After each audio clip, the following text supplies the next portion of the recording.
l'univers. On dit qu'il compte plus de 1000 milliards de galaxies et des milliards de soleils. Quelque part dans ce cosmos qui semble infini, il y a la Terre. Je vis là, comme vous, comme 7 milliards d'êtres humains. Être en vie dans cette immensité étoilée, quand on y pense, c'est étrange. Vous êtes-vous déjà questionné à ce sujet ?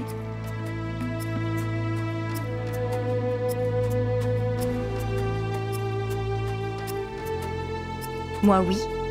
Depuis que je suis petite, je me demande qui je suis et quel est ce monde dans lequel je suis née. Bien sûr, les choses sont assez simples. Nous naissons, nous grandissons, nous aimons. Il y a la famille, le travail, la santé, les loisirs, les sciences et les religions, des joies et des peines. Puis nous vieillissons et nous mourons. C'est la vie, et le monde s'organise ainsi.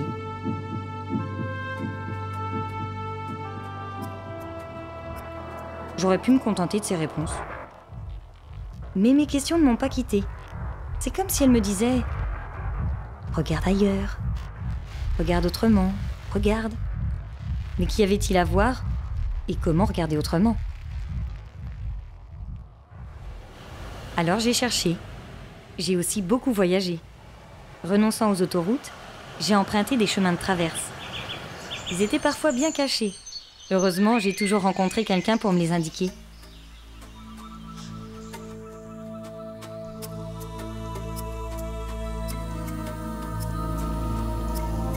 Je ne me suis jamais attardée très longtemps au même endroit. Si vous me suivez, je vais vous raconter où je suis allée et ce que j'ai trouvé.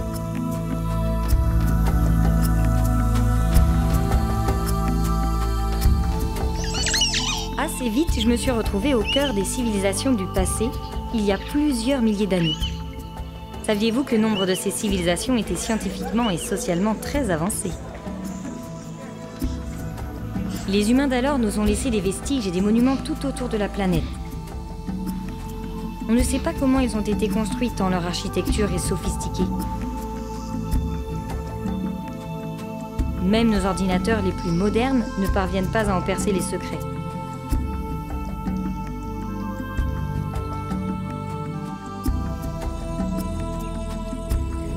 On dit aussi que les humains d'alors prenaient bien plus soin de la nature que nous aujourd'hui. Ils la respectaient et ils la remerciaient pour ses bienfaits. D'ailleurs, à l'époque, certains l'affirment, c'est la terre-mère qu'ils vénéraient et le féminin sacré qu'ils honoraient.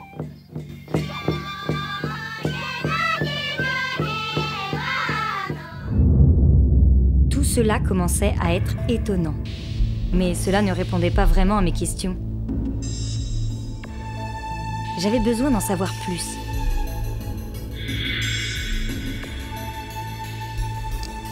J'ai quitté les mystères des civilisations du passé. Je suis partie explorer d'autres territoires à première vue cachés. Des textes anciens et des légendes en parlent.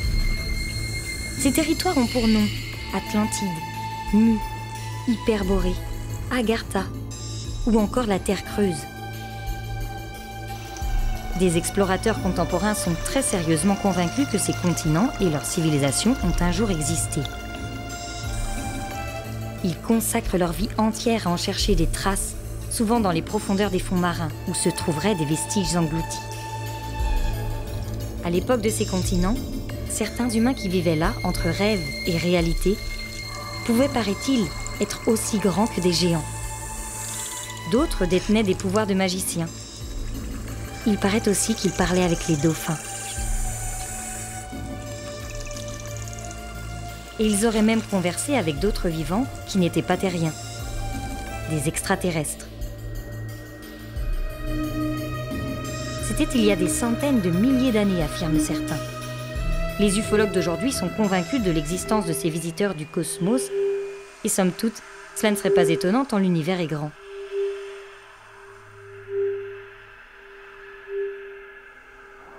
À ce stade de mes voyages, l'évolution de la vie sur Terre ne semblait plus aussi simple et claire que ce que l'on apprend sur les bancs de l'école.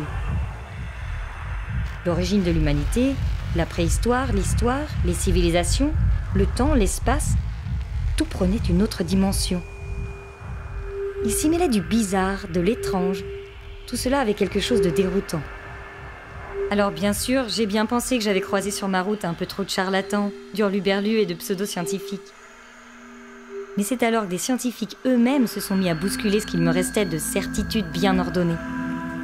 Il s'agit de scientifiques d'une nouvelle génération, celle qui construit le monde de demain. La génération quantique notamment. Ils sont de plus en plus nombreux. Ils disent que dans le vivant, tout est relié, des étoiles jusqu'à nos cellules. Ils parlent de champs morphiques, de la mémoire de l'eau, de niveau de conscience. Certains parlent aussi de la mort comme d'un passage et non d'une fin, de l'esprit qui survit, du pouvoir de la lumière qui guérit. En fait, avec d'autres mots, ils disent ce que les chamans et les textes anciens, sacrés, enseignent depuis la nuit des temps. Mes voyages venaient de me conduire à cet endroit précis où la spiritualité et la science se rencontrent. Le mystique et l'astrophysicien, la femme sage et le médecin. Ensemble, ils se questionnent, ils cherchent, ils ouvrent de nouveaux espaces de connaissances. Ici, la réalité devient multiple et le temps cyclique. Le chemin de l'esprit venait de s'ouvrir devant moi. Je m'y suis tout naturellement engagée. Ce fut la dernière étape de mes voyages. Bien au-delà des religions, j'ai cherché les points communs aux différentes traditions de sagesse qui guident les pèlerins depuis si longtemps. Elles parlent toutes, à leur manière, de vie au-delà de la vie, de claire conscience, d'équilibre entre le masculin et le féminin, de potentiels illimités de l'être humain, d'être de lumière. Elles portent toutes en elles une parole de paix. Et elles nous invitent toutes à avancer sur le chemin de la connaissance, ce chemin qui va de l'extérieur vers l'intérieur de soi.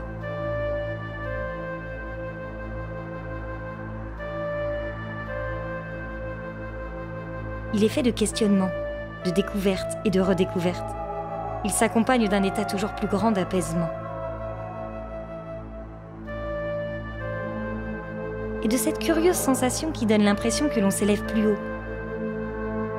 Toujours plus haut.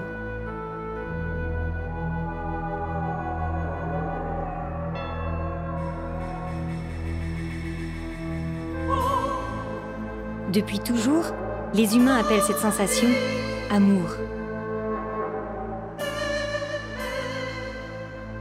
J'ai découvert que de là, de plus haut, on peut alors regarder véritablement les choses autrement. Le temps, l'évolution, l'humanité, les autres, quelle que soit leur nation, sa vie, soi-même. Ici, une idée se met à résonner de plus en plus clairement. Elle nous dit que la paix dans le monde commence par la paix dans son cœur. Sois toi-même le changement que tu veux pour le monde. Gandhi, comme d'autres avant lui, nous l'avait déjà dit.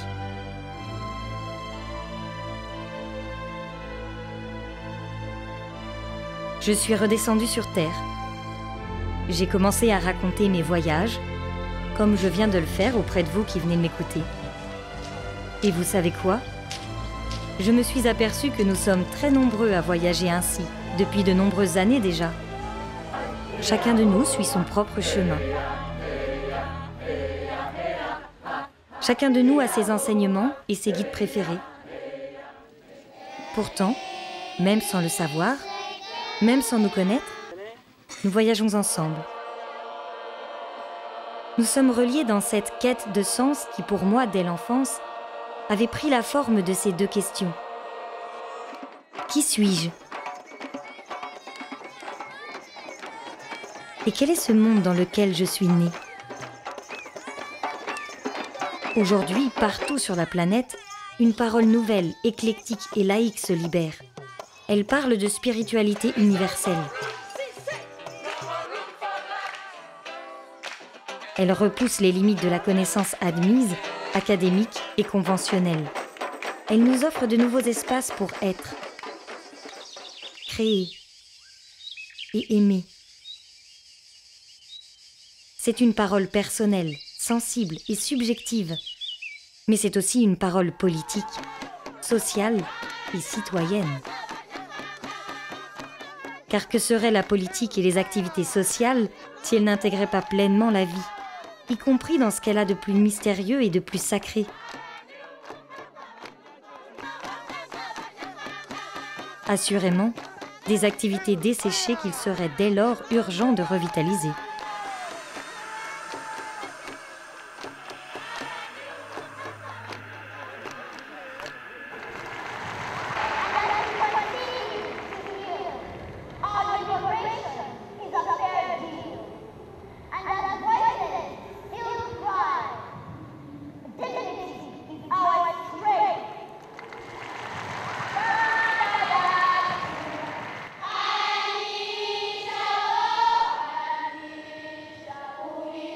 Nous marchons tous sur la terre.